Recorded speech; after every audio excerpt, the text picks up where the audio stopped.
Okay, so let's unpack this. Why is there anything at all? Right. Think about it. Your phone, the table it's on, even you. It all just, well, it It's exists. one of those fundamental questions, isn't it? Sort of hangs in the background. Exactly. And usually maybe we think about it through, faith or personal feelings. Sure, or stories we've heard. But what if we tried a different angle? We've got this source, Understanding God in Creation.pdf, and we're going to see what happens when we use just logic and reason. Yeah, tackling the big one with structure. So no matter what you believe, if you've ever just wondered why reality is, well, like this, then this deep dive should be interesting for you. And what's fascinating is how the source starts small. It doesn't jump straight into the abstract. Right, how does it begin? It begins with things we see every day. A chair, maybe a tree outside, even a star. Okay. And it uses their existence, their very being, as a kind of launch pad A launch pad, too. to explore that ultimate question of all existence.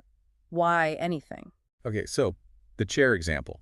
You look at a chair, you know someone made it. Right, there's a cause, a carpenter, a factory. A tree, well, nature, the seed, soil, sun, Still dependent on other things. and you keep going. Mountains, planets, stars, and eventually you hit this kind of wall, don't you? You do. The fundamental question, why isn't it all just nothing? Yeah. Blankness. Yeah. The source frames that as the central puzzle, and it introduces this key idea right away, Which is? that everything we normally see and interact with, from that chair to the farthest galaxy, is contingent. That's the word it uses. Contingent. Yeah, that's crucial.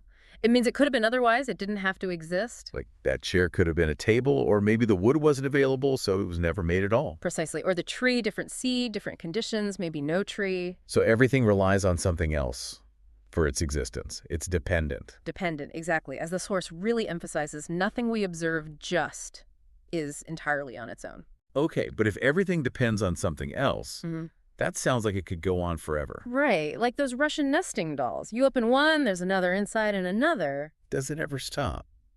Logically, you feel like there has to be a first doll, right? Well, that's the argument. An infinite chain of dependency seems problematic logically. Oh, so? Well, if each thing only exists because of the previous thing, and that chain goes back infinitely, what holds the whole chain up? Where did the existing start? Ah, I see. It's like the whole chain itself needs an explanation. Exactly.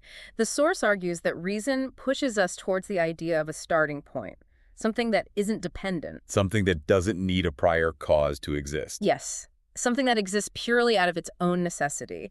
And this is what philosophers and the source call the necessary being. The necessary being. Okay, that's a big concept. So what is that, according to the source? What defines it? The source is quite specific. It lays out characteristics derived purely from this idea of necessity. Such as, Well, first, it can't be caused by anything else. If it were, it wouldn't be the ultimate source. makes sense, independent. Completely independent. And it must always exist. It can't pop into or out of existence. Because that would imply dependence on time or some other condition. Right. And fundamentally, it cannot not exist. Its very nature is existence. Wow. Okay, that's very different from us. Totally different. We have causes, we have beginnings, we have potential ends. We're contingent through and through. So we're planets, stars, everything we see. Exactly. The source draws this really sharp contrast, all the temporary, changing, dependent things we experience, versus this underlying, unchanging, independent, necessary reality. The bedrock. The bedrock, yes, that's a good way to put it. And this necessary being, the source states, is what many people understand as God. Okay, so the argument is that logic itself points towards something like God. That's the thrust of it. And then it gets really interesting because the source asks, okay, if reason points to this necessary being, what else can reason alone tell us about it? Without bringing in scripture or revelation yet. Just logic. Just logic. What attributes must this necessary being have? All right, let's follow that. What's the first attribute logic suggests? The first one discussed is simplicity. Simple. Like, easy to understand. No, not simple in that sense. It means simple as in not composed of parts. Not made up of different components. Why is that important? Because if it were made of parts, then its existence would depend on those parts coming together. Okay, yeah, it would need something to assemble it or hold it together. Which would violate its nature as being completely independent and uncaused. It would be dependent on its parts. So, simple means Unified. Yeah. Indivisible. Exactly. A fundamental unity, like a single point. Maybe you can't break it down further. It just is. Okay, that makes more sense. Not simple-minded, but fundamentally whole. What's next? The next logical step is that this necessary being must be unchanging. Unchanging. Why can't it change? Everything we know changes. Well, think about what change usually implies. Either you're moving from a less perfect state to a more perfect one. Or you're decaying, moving towards a less perfect state. Right. But the necessary being, by definition, is the ultimate reality, the source of all. It can't lack anything, so it can't improve. And if it decayed or changed for the worse, it wouldn't be that stable, necessary foundation. Precisely. Change implies potential, imperfection, or movement between states. The necessary being is understood as pure actuality, complete in itself. So logically, it must be immutable. Unchanging. That implies a kind of stability at the very heart of reality. It does, a permanence behind all the flux we experience. It's quite a profound thought. Definitely. Okay, unchanging. Then the source moves to something that really bends my mind. God exists outside of time. Ah, yes, timelessness or eternity. How does logic get us there? It follows directly from being unchanging. How do we usually measure time? By events. By things changing, clocks ticking, sun moving, seasons changing. Exactly. Time, as we experience it, is fundamentally a measure of change, of sequence before and after. Okay. But if the necessary being is absolutely unchanging, then the concept of a sequence of moments of before and after doesn't apply to it in the same way. So it just is, all at once, present. That's the idea. Existing beyond the constraints of temporal succession. Always present, not spread out over time like our lives are. Whoa, okay. That one requires some serious thinking. Uncaused, simple, unchanging, timeless. What else? Well, from being the source of all existence, the source deduces that the necessary being must be all-powerful. Omnipotent. That feels a bit more intuitive, maybe. If it's the reason anything exists, rather than nothing, it must possess the fundamental power to bring things into existence. The power over being itself. Yes. Not limited in its capacity to be the source of reality. That's the core of omnipotence in this context. And connected to that, the source argues it must also be all-knowing. Omniscient. That follows too. If you are the ultimate creator and sustainer of everything, then you must know everything about what you've created. Intrinsically, yes. The knowledge wouldn't be learned or gathered like ours is. It would be complete, direct, inherent in being the source of all things. It knows reality because it is the source of reality. That's the line of reasoning, and you can ponder what that means, a reality grounded in perfect knowledge. Okay, one last attribute the source drives logically. Oneness. There can only be one necessary being. Right. Why only one? Why? If there were, say, two necessary beings. Then they would have to differ in some way, otherwise they wouldn't be two distinct beings. Okay, they'd need some distinguishing feature. But any difference would imply a limitation. If one had a quality the other lacked, then neither could be the absolute, unlimited, perfect, necessary being. Because perfection implies completeness. If they differed, one or both would be incomplete compared to the other. Exactly. Therefore, logic points towards a single, unique, ultimate source of all reality. Okay, so this logical journey builds a picture. A single, simple, unchanging, timeless, all-powerful, all-knowing, independent being as the necessary foundation for, well, everything. That's the profile logic develops, according to the source. So the next huge question is, how did we get here? How did the universe, all these contingent things, actually begin?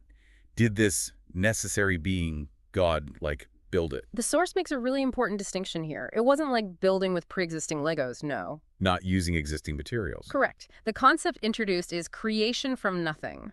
Ex nihilo. Creation from nothing. Meaning, God didn't just shape or organize stuff that was already lying around. God brought existence itself into being, the very fabric of reality. That's much more fundamental than just building something. It is. It's the creation of being where there was absolute non-being. And the source suggests this isn't just a one-off event, like lighting a fuse and walking away. No, that's another key point. It argues that creation is a continuous act.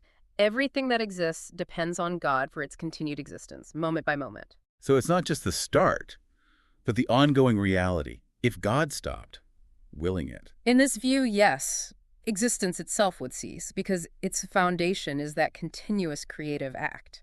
It's a pretty staggering thought, isn't it? It really is. Constant dependence. Okay, but did God have to create? Was it like an automatic consequence of being God, or a choice? That's a deep philosophical question the Source tackles. Could God have chosen not to create? What does the source conclude? It leans strongly towards free will. It wasn't a compulsion or a necessary overflow, like heat automatically radiating from fire. A deliberate act. A deliberate, free, and wise choice, motivated by goodness.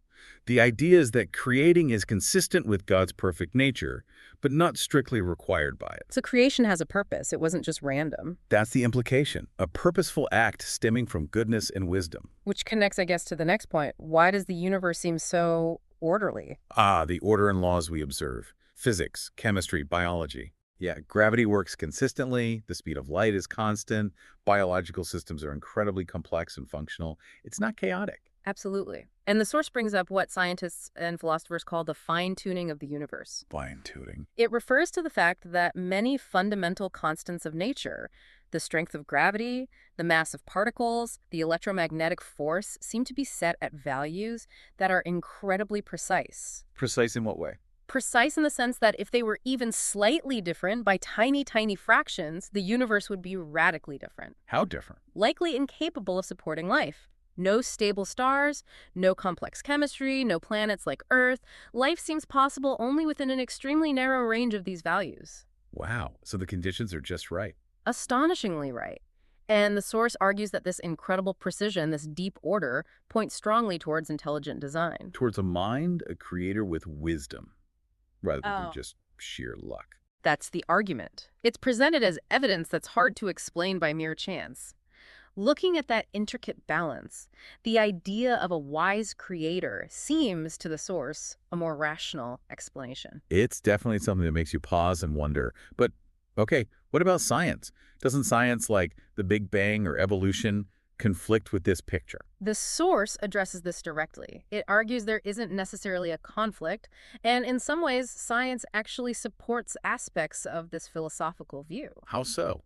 Where's the overlap? Well, to take the Big Bang theory, modern cosmology overwhelmingly suggests the universe had a definite beginning. Which fits with the idea of creation, rather than an eternally existing universe. Exactly. Science also indicates that matter and energy themselves aren't eternal or self-existent. And the very fact that the universe operates according to consistent, precise mathematical laws. Could be seen as evidence of an underlying order or lawgiver? That's how the source frames it. It suggests seeing science and this philosophical approach as complementary. How do you mean complementary? Science is fantastic at explaining how the universe works.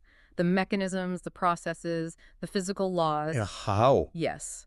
While philosophy, using logic like this, tries to tackle the deeper why. Why does the universe exist at all? Why is it ordered this way? So different questions, different toolkits, potentially pointing towards a coherent reality. That's the perspective offered. Science describes the what and how of creation. Philosophy explores the why and the who. Okay, that's a helpful distinction. So we've used reason to arrive at this concept of a necessary being, God, the creator of this fine-tuned universe.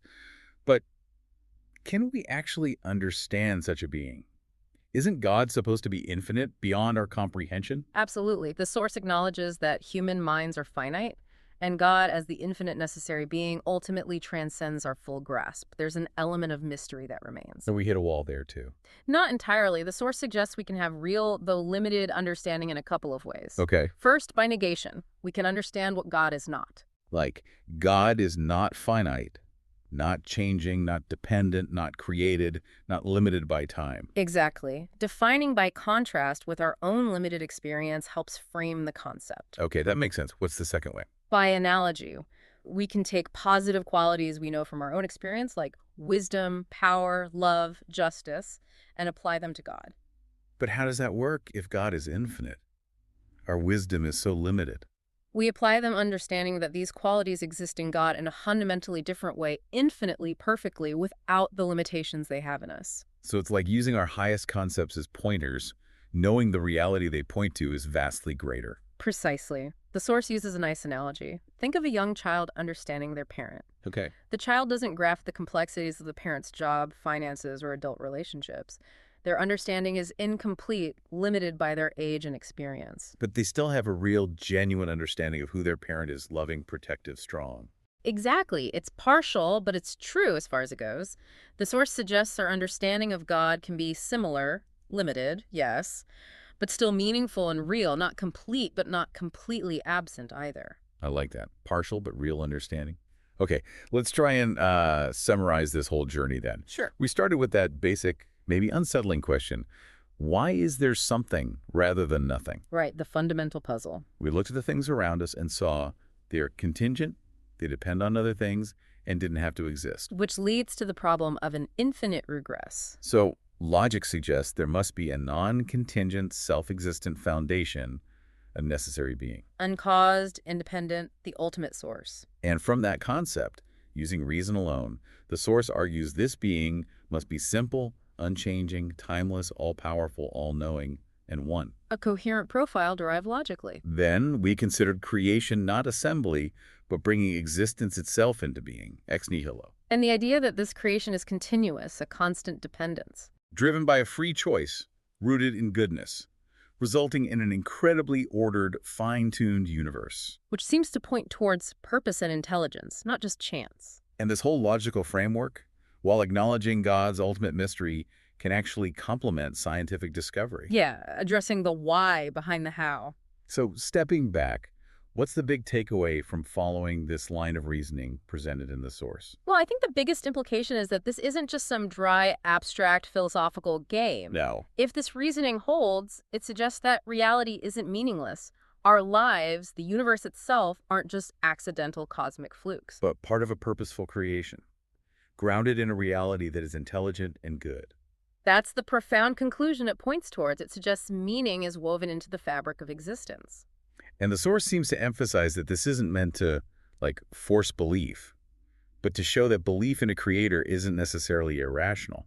Exactly. It offers a rational foundation. It suggests you don't have to choose between reason and faith, that reason itself can lead you to the doorstep of faith.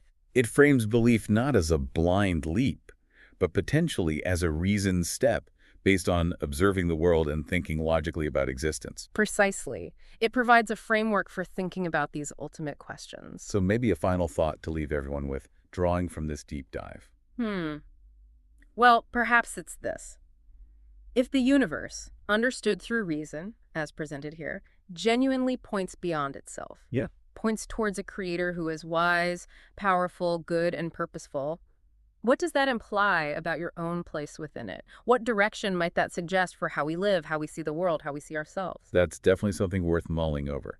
The idea of a universe with inherent direction and purpose. Indeed. A lot to think about.